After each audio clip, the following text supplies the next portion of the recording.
트럼프의 압박으로 시작된 유럽의 재무장이 화제입니다.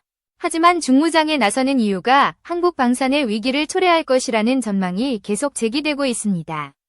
트럼프는 이전부터 나토 국가들에게 안보 무임승차론을 주장해왔습니다. 방위비를 내지 않으면 그들을 보호하지 않겠다고 강하게 말하며 최근에는 충격적인 발언을 남겼습니다. 유럽이 국내 총생산, GDP 위 2% 이상을 방위비로 쓰지 않으면 미국이 나토에서 탈퇴하겠다고 밝혔습니다. 이런 강경한 태도 탓에 유럽은 군비 증강을 시도하고 있습니다. 유럽이 방위비를 늘리고 재무장을 하면 할수록 한국 방산의 입지가 좁아질 것이라는 우려가 나옵니다. 이는 한국 방산이 유럽 시장에 진출할 틈이 줄어든다는 위기론의 핵심입니다. 한국 방산의 대규모 유럽 진출은 러시아 우크라이나 전쟁으로 촉발된 안보 위기에서 비롯됐습니다. 동유럽과 북유럽은 러시아의 군사적 위협을 두려워하며 무기 수요가 급증했습니다. 독일, 프랑스, 영국 등 기존 방산 강국들은 생산 역량으로 이를 감당할 수 없었습니다. 그래서 한국에 수많은 기회가 찾아오며 방산 수출이 활기를 띠었죠. 하지만 유럽이 재무장을 선언하며 방산 강국들이 생산력을 높이면 상황이 달라질 수 있습니다. 독일 등이 경쟁력을 키우면 한국의 시장 점유율이 줄어들 것이라는 우려가 커지고 있습니다. 며칠 전 유럽연합 EU는 8억 유로, 약 1258조 원 규모의 재무장 계획을 발표했습니다. 이 중 1억 5천만 유로는 EU가, 나머지 6억 5천만 유로는 각국이 부담합니다. 이 예산은 유럽산 무기에 우선 투입되며 유럽 방위 산업체에 큰 이익을 안길 것입니다. 반면 한국의 시장 점유율은 줄어들 가능성이 높아 보입니다. 그런데 이런 흐름 속에서 폴란드가 뜻밖의 선택을 했습니다.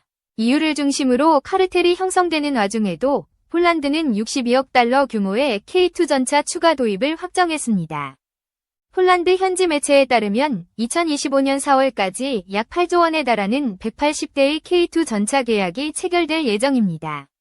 이는 단순히 지연된 계약이 아니라 유럽 안보에 중요한 메시지를 던집니다.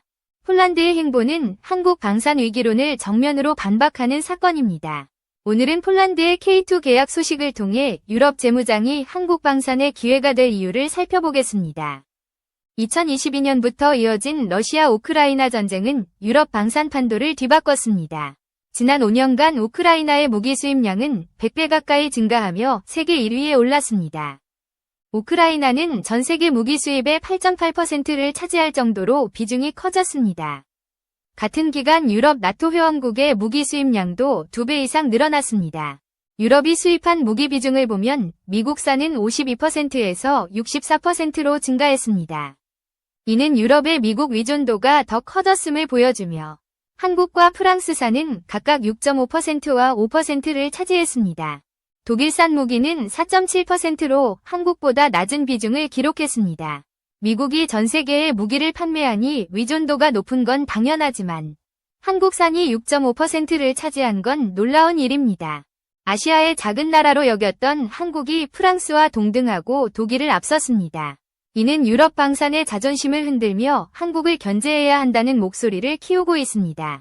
러시아 우크라이나 전쟁이 마무리 국면에 접어들며 유럽이 방위 산업 재건에 나설 여유를 얻었다는 의견도 나옵니다. 유럽이 우크라이나 지원 무기를 신속히 생산하지 못하면서 한국의 빠른 납기가 주목받았습니다. 하지만 유럽이 방산을 재건하면 한국만의 장점을 잃을 수 있다는 우려도 있습니다. 그럼에도 폴란드는 180대 K2 전차 추가 도입으로 위기론을 잠재우고 있습니다. 흥미로운 점은 폴란드가 원했던 KEPR 물량이 줄고 KEGF 물량이 늘었다는 사실입니다. KEPR은 폴란드군 요구를 반영해 하드킬 방어장치와 드론 방어장치를 탑재한 전차입니다. 폴란드 현지 기업이 라이선스 생산할 예정이었지만 높은 가격으로 협상이 지연됐습니다. 계속 지연되면 폴란드군의 전력 강화도 늦어져 KEGF를 선택한 것으로 보입니다. 폴란드가 빠른 도입을 원하는 이유는 전쟁이 끝나가기 때문입니다. 일부는 전쟁 종료로 유럽의 무기 수요가 줄어 한국 수출도 감소할 것이라고 우려합니다. 하지만 동유럽 국가들은 오히려 전력 강화를 서두르고 있습니다. 우크라이나가 완충지대 역할을 했지만 패전하면 그 역할이 사라질 위기감이 커지고 있습니다. 폴란드는 KEPL을 기다리기보다 일부 KEGF를 포함해 속도를 높이려 합니다. 폴란드 대통령 안제이 두다는 나토 기자회견에서 한국산 무기 도입 이유를 밝혔습니다. 그는 최신 무기를 수개월 안에 신속히 공급받을 수 있었기 때문이라고 강조했습니다. K2 전차, K9 자주포, 천무 등을 언급하며 1년 이내 배송을 칭찬했습니다. 유럽에서 같은 무기를 구매하면 수년이 걸린다고 지적했습니다. 이는 나토 전체의 중요한 문제라며 유럽 방산의 납기 지연을 비판했습니다. 폴란드는 전쟁 종료 후 안보 위기를 민감하게 느끼고 있습니다. 한국 방산의 장점은 유럽에서도 여전히 경쟁력을 갖추고 있습니다.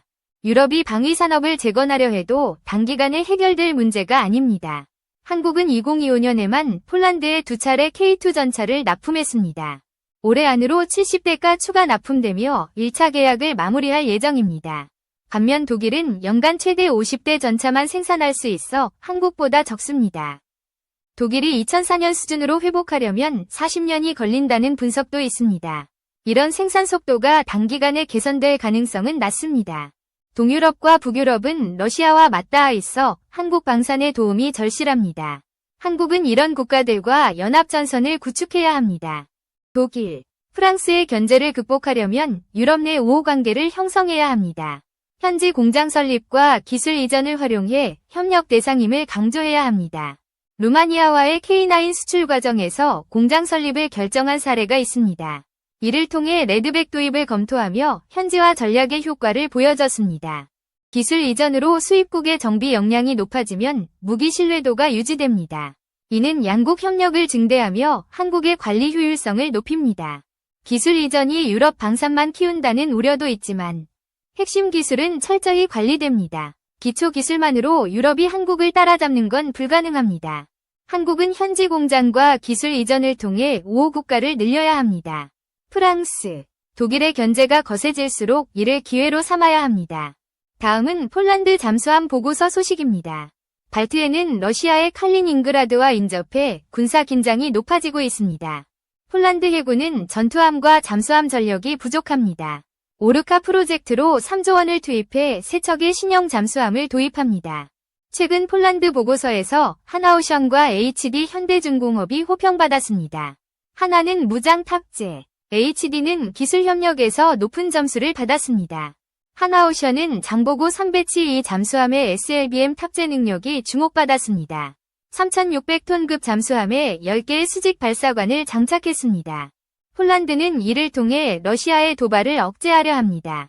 HD 현대중공업은 필리핀 호위함 제작 경험으로 기술 협력을 인정받았습니다. 하나와 HD가 원팀 전략으로 폴란드와 캐나다 잠수함 사업에 도전합니다. 2025년 2월 방위사업청과 양해각서를 체결하며 상생을 약속했습니다. 과거 호주 사업에서 내부 경쟁으로 실패한 교훈을 얻었습니다. 이제 연합전선으로 해양방산 시장을 장악하려 합니다. 2025년 잠수함 수출 규모는 100조 원에 달할 전망입니다. 한국 방산이 유럽을 제치고 세계 시장을 선도하게 기대합니다. 2. 남중국해 영유권 북핵, 인태지역도 군비 증강 점화, 디펜스 포커스. 한국을 포함한 인도태평양 지역에서도 유럽 못지않은 군비 증강이 한창이다. 남중국해 영유권을 둘러싼 중국과 동남아시아 국가 간 갈등의 미중 전략 경쟁, 북한 위협 등이 맞물리면서 무기 도입 사업이 지속되고 있다.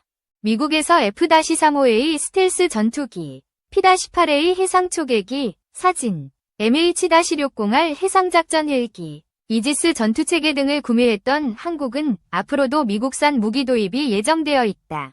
2031년까지 약 3조 원을 들여 신형 공중조기경보 통제기 4대를 도입하는 항공통제기 2차 사업은 올해 상반기 중 기종 결정이 이뤄질 전망이다. 미국 보잉 E-7이 유력하다. E-7은 한국 공군이 쓰는 2737 조기경보기의 성능을 높인 것이다. 2031년까지 3조 7천억 원을 들여 특수작전용 대형 기동 헬기 10여 대를 국외 구매로 확보하는 사업은 보잉의 CH-47 개량형과 미국 록히드 마틴 CH-53K가 경합하고 있다. 필리핀은 2022년 인도에서 3억 7,500만 달러, 5,454억 원 규모로 브라모스 초음속 대한미사일을 도입했다. 12대를 운용 중인 한국산 FA-50 경공격기는 12대를 추가 도입할 예정이다. 이 밖에도 잠수함 2척과 다목적 전투기 40대 구매를 추진하고 있다. 한국산 잠수함과 KF-21 전투기 판매 가능성이 제기된다. 말레이시아도 슬로바키아 또는 프랑스에서 차륜형 자주포를 도입하려는 계획을 갖고 있다. 싱가포르는 독일 티센크루프 마린 시스템이 만든 218형 잠수함 2척을 도입하고 신형 해상 초계기를 구매하는 방안을 공개했다. 후보 기종으론 보잉 P-18A와 유럽 에어버스 CE95가 거론된다. 이와 함께 신형 다목적 전투함 6척 건조 사업도 이뤄지고 있다.